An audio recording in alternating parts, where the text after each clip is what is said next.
Hello, magandang umaga po.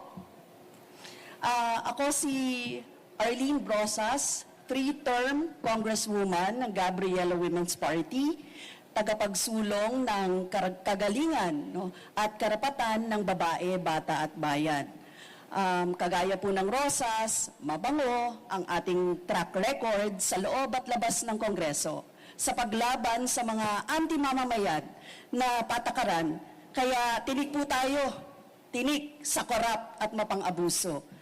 Binibitbit natin ang interes ng mga kababaihan, bata at maralitang mamamayan, syempre, paglaban sa mga bastos at abusado. No? Bago po ako naging mambabatas, aktibo akong child rights advocate. Naging executive director ng Akap sa Bata ng mga Guro Kalinga mula 2007 hanggang 2014.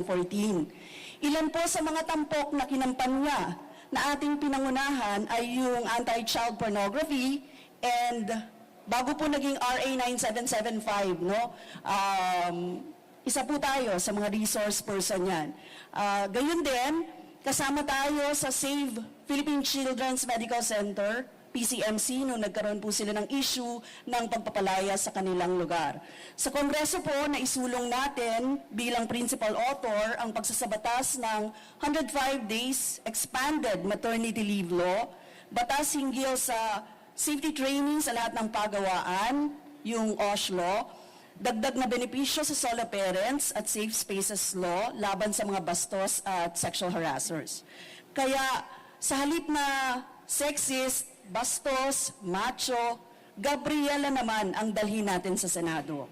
Isusulong ko sa Senado ang amyenda sa anti-rape law para ipirmi na rape ang kawalan ng consent at taasan ang parusa sa mga rapist sa kapangyarihan. So may mga amendments pa kasi na kailangan doon sa anti-rape law. It is not enough na ibabalang yung statutory rape. So yun yung ano. Itutuloy po natin ang laban kontra korap at mapang-abuso.